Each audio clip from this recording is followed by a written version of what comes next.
सोनगढ़ राज्य अपने खरबूजों के स्वाद के लिए बहुत प्रसिद्ध था। इसी राज्य में खुज्जा नाम के आदमी को खरबूजे खाने का बहुत शौक था। उसके सामने जितने खरबूजे आते वो मिनटों में चट कर जाता। मंत्री जी, राजकुमारी के विवाह की तैयारी में कोई कमी नहीं रहनी चाहिए। जी महाराज, सभी तैयारियां ठीक से चल रही हैं। हमारे राज्य का खरबूजा सभी जगह प्रसिद्ध है, तो बारातियों के स्वागत में खरबूजे की कोई कमी न रह जाए। और ध्यान रहे कि राजकुमार की माँ का स्वास्थ्य ठीक नहीं है, इसलिए वो यहाँ नहीं आएंगी। तो मेरी पुत्री अपनी सास के लिए मूल्यवान उपहारों के साथ यहाँ के खरबूजे भी ले जाएगी। महाराज, आप निश्चिंत रहिए, हमने पूरे राज्य से खरबूजे मंगवाने के लिए सेवकों को लगा दिया है। बहुत खूब। और हाँ, विवाह में पूरे राज्य को आमंत्रित किया जाए। ध्यान रहे कि एक भी आदमी ना छूटे। महाराज, एक भी ना छूटे? हाँ, एक भी आदमी ना छूटे, वरना लोग क्या कहेंगे कि राजा ने अपनी पुत्री के विवाह में प्रजा को आमंत्रित नहीं किया। महाराज, पूरे गांव को बुला लेंगे, पर यदि एक आदमी को छोड़ दिया जाए तो? किसे और क्यों? महाराज, खुज्जा को आमंत्रित करने में खतरा है। आप तो जानते हैं, उसकी खरबूजा खाने की कोई सीमा नहीं है, और यदि खरबूजा उसके सामने हो तो उसे रोकना असंभव है। वह विवाह में आया तो बड़ी कठिनाई हो जाएगी महाराज। इस बारे में तो हमने सोचा ही नहीं। और राजकुमारी के ससुराल वालों की खास फरमाइश हमारा खरबूजा है। महाराज, खुज्जा के आने से कहीं विवाह में बड़ी समस्या न खड़ी हो जाए। मंत्री, इसे मैं तुम पर छोड़ता हूँ। इस समस्या का तुम ही कोई उपाय सोचो। महाराज, विवाह में खुज्जा को आमंत्रित न करने में ही भलाई है। यदि वह आ गया तो मैं नहीं कुछ कर पाऊंगा। उसकी वजह से कहीं आपकी नाक ना कट जाए। नहीं नहीं मंत्री, ऐसा मत कहो। तुम ऐसा करो, खुज्जा को मत बुलाओ। एक बार राजकुमारी का विवाह ठीक से संपन्न हो जाए, बाकी सब बाद में देख लेंगे। जी महाराज। एक आदमी ढोल बजाते हुए, सुनो सुनो सुनो, महाराज ने राजकुमारी के विवाह में सभी प्रजावासियों को निमंत्रण भेजा है। सभी लोग अपना निमंत्रण पत्र ले लो। सुनो सुनो सुनो। ये लो भैया, ये तुम्हारा निमंत्रण पत्र, और ये तुम्हारा। तभी खुज्जा वहाँ आता है। लाओ भैया, मेरा निमंत्रण पत्र। अरे, तुम्हारे नाम का निमंत्रण पत्र तो नहीं है। ऐसा कैसे हो सकता है? तुम अपने थैले में ध्यान से देखो। नहीं भैया, इसमें तो नहीं है। मैं मंत्री जी को बता दूंगा। अगले दिन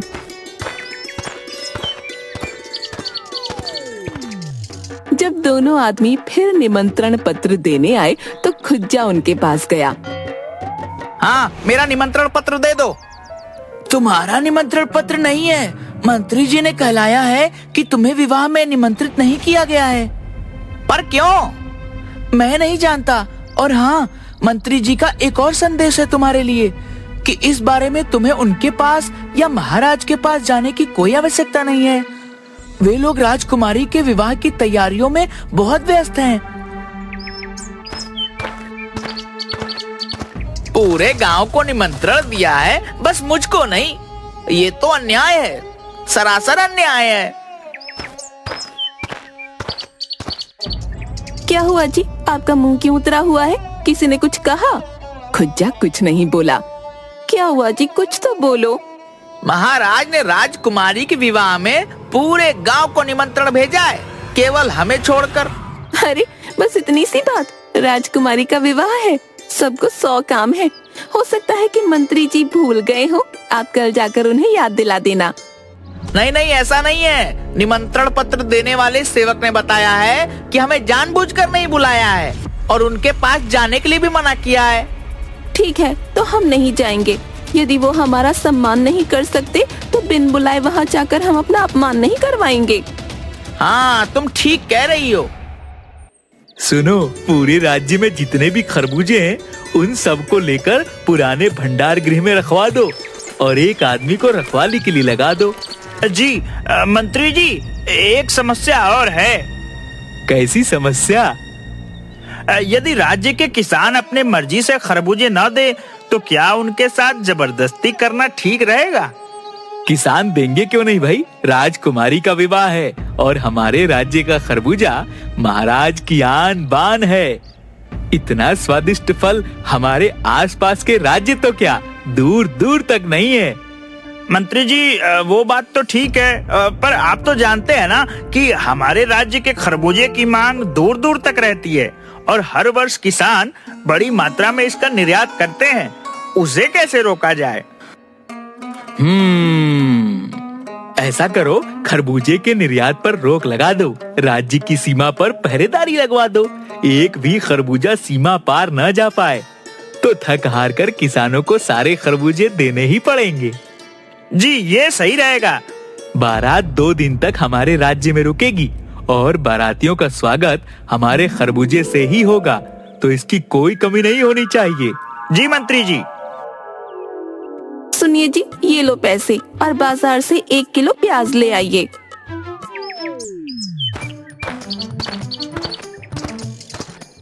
खुज्जा बाजार में गया। ए भैया, 1 किलो प्याज देना। तभी उसे एक खरबूजे वाला दिखा। वो उसके पास चला गया। बहुत बढ़िया है भाई, खरबूजे देना, सब पैसे का दे दो। खरबूजे वाले ने 5 खरबूजे दे दिए। तभी बहुत सारे सिपाही आए और बाजार के सारे खरबूजे एक गाड़ी में रखने लगे। अरे तुम लोगों को सारे खरबूजे हमें देने हैं, एक भी खरबूजा किसी को नहीं देना है। मंत्री जी से इसका उचित दाम आकर ले लेना। खुज्जा ने ये सब देखा तो वहाँ से फौरन भाग गया और घर का दरवाजा बंद करके फटाफट खरबूजे खाने लगा। अरे रे, ये क्या कर रहे हो आप? प्याज कहाँ है? खुज्जा ने उसे हाथ से रुकने का इशारा किया। जब उसने सारे खरबूजे खा लिए, पेट पर हाथ फेर कर तेज डकार लेते हुए बोला, अब बोलो, तुम क्या कह रही थी? अजी, मैं पूछ रही हूँ प्याज कहाँ है? प्याज? कौन से प्याज? वही लेने तो आप बाजार गए थे ना। पैसे पैसे कहाँ हैं? पैसे उनके तो मैंने खरबूजे ले लिए। तुम्हें पता है, महाराज के आदमी आए और बाजार से सारे खरबूजे ले गए। बोले कि महाराज के अगले आदेश तक ये किसी को नहीं मिलेगा। अब तुम ही बताओ, महाराज के आदेश तक मैं बिना खरबूजे के कैसे रहूंगा? कुछ तो करना पड़ेगा। कहकर वो अंदर चला गया। ये और इनके खरबूजे किसी दिन मेरी जान ले लेंगे। खुज्जा खिड़की से देखता है कि उसके सामने वाला परिवार सज धज कर जा रहा था। सुनिए जी, राजकुमारी की बारात सुबह ही आई है, जल्दी चलिए वरना भोज के लिए देर हो जाएगी। हाँ हाँ, चल रहे हैं। सुनिए, मैं कैसी लग रही हूँ? ये साड़ी मैंने अपने मायके से आज के लिए विशेष तौर पर मंगाई है। अच्छी लग रही है। कौन, मैं या साड़ी? अरे दोनों। अब जल्दी चलो वरना देर हो जाएगी। वो दोनों चले जाते हैं। थोड़ी देर बाद 2 लोग एक खरबूजे से भरी गाड़ी को धकेल कर ले जा रहे थे। खुज्जा ने खिड़की से देखा तो उसके मुंह में पानी आ गया। खरबूजों की खुशबू तो कमाल की है। अगर मैं इनमें से... खुज्जा बाहर जाने के लिए दरवाजे से निकला। अरे आप कहाँ जा रहे हो?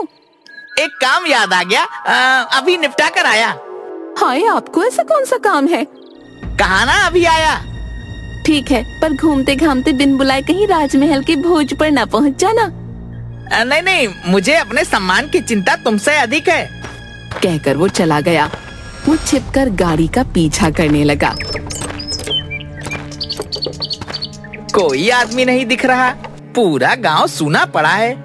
सब लोग राजकुमारी के विवाह में गए हैं। दोनों आदमी गाड़ी को धकेल कर सूनी जगह पर ले गए।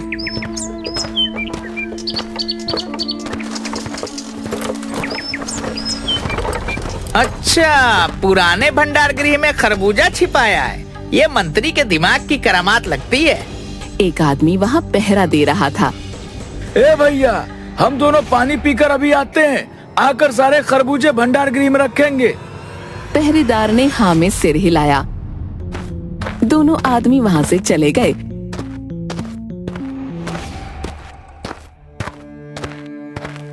तो पहरेदार भी अंगड़ाई लेते हुए बैठ गया। खुज्जा छुपता छुपाता हुआ आया और 4-5 खरबूजे उठाकर दबे पांव वहां से भाग गया।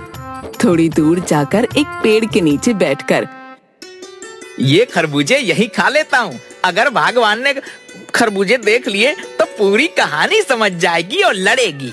खुज्जा ने घूंसे मारकर खरबूजे तोड़े और सब जल्दी जल्दी खा गया। खाने के बाद उसने हाथ चाटे। मजा आ गया। चोरी के खरबूजे का तो स्वाद ही अलग है।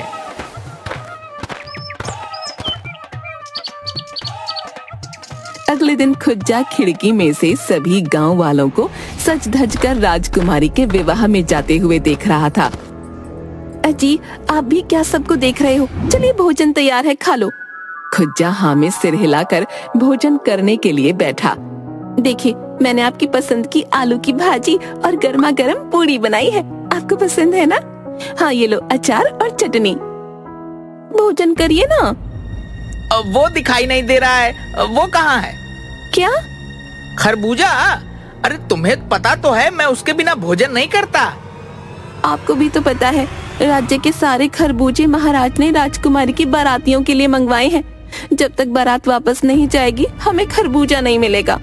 अब आप छोड़िए नास पीटे खरबूजों को। देखिए मैंने आपके लिए क्या सब बनाया है, खाइए ना। खुज्जा चुपचाप खाने लगा। खरबूजे के बिना तो निवाला अंदर ही नहीं जा रहा। मैं पानी लेकर आती हूँ। उसके जाते ही खुज्जा घर से निकला और सीधा पुराने भंडार गृह के पास पहुंचकर छिप गया। एक आदमी ने भंडार गृह से खरबूजे गाड़ी में रखे और गाड़ी लेकर चला गया। दूसरा आदमी बाहर पहरेदारी करने लगा। ये मंत्री भी बड़ा सनकी आदमी है, खरबूजों की पहरेदारी करवा रहा है। कहता हुआ वो वहीं बैठ गया और सो गया। उसके खर्राटों की आवाज गूंजने लगी। खुज्जा ने अवसर पाकर खिड़की से भंडार गृह में कूद लगाई। दूसरी ओर राजकुमारी के विवाह के मंडप में पंडित जी ने वर वधू को बुलाया। तभी एक सिपाही भागता हुआ आया। महाराज, महाराज! क्या हुआ, सब ठीक है? अरे महाराज, राजकुमार की माँ आई है, वे द्वार पर हैं। महाराज दौड़ते हुए उनके स्वागत के लिए गए। महारानी जी, आप यूं अचानक? आपका स्वास्थ्य तो ठीक है ना? महाराज, बेटे का विवाह है, इसलिए बारात निकलने के बाद मेरा मन नहीं माना और मैं पीछे पीछे आ गई। मुझे उम्मीद है मेरे यहाँ अचानक आने से आपको कोई समस्या तो नहीं हुई? नहीं नहीं महारानी, ये आप कैसी बात कर रही हैं? आपके बेटे का विवाह है। सभी मंडप में चले गए। राजकुमार राजकुमारी का विवाह संपन्न हुआ। मंत्री जी, महारानी और बाकी लोगों के लिए खरबूजे मंगवाइए। जी महाराज। एक आदमी गाड़ी लेकर भंडार गृह पहुंचा। गाड़ी की आवाज से पहरेदार उठकर खड़ा हो गया। दरवाजा खोलो। दरवाजा खुलने पर उन्हें कमरे में केवल खरबूजे के छिलके बिखरे मिले। उनके बीच में खुज्जा बड़े मजे से खरबूजे चाट चाट कर खा रहा था। उन्हें देखकर उसने लंबी डकार ली। अरे ये कहाँ से घुस गया? भाई, ये तो सारे खरबूजे खा गया। अब क्या होगा? महाराज मुझे मृत्यु दंड दे देंगे। ना ना, ऐसा मत कहो। मैं वहाँ खाली हाथ नहीं जाऊंगा। जब बहुत देर तक वो आदमी नहीं आया तो मंत्री ने दूसरे आदमी को भेजा। वो भी नहीं आया। तीसरे आदमी को भेजा, पर वो भी नहीं आया। बहुत देर हो गई है। माजरा क्या है? कहीं महाराज क्रोधित न हो जाएं। तभी महाराज ने मंत्री को फिर संकेत दिया तो वो खुद भंडार गृह की ओर चला गया, पर वो फिर भी नहीं आया। इतनी देर होने पर महाराज मुख्य रसोइये के पास गए। इतनी देर हो गई, महारानी के लिए खरबूजा अभी तक क्यों नहीं आया? महाराज, मैं नहीं जानता, मंत्री जी खुद भंडार गृह गए हैं। तभी पीछे से महारानी आ गई। शांत हो जाइए महाराज, इतना क्रोध करना ठीक नहीं। आपने विवाह का प्रबंध बहुत अच्छा किया। रही खरबूजे की बात तो कोई बात नहीं, फिर कभी चख लेंगे। ऐसा मत कहिए महारानी, खरबूजा अभी 5 मिनट में आएगा। महाराज ने रसोइये को देखा तो उसने सब कुछ बता दिया। सुनकर महारानी हंसने लगी। महाराज आप भी ना, चलिए हम खुद भंडार गृह की ओर चलते हैं। इसी बहाने आपका राज्य भी देख लेंगे और हमारी सैर भी हो जाएगी।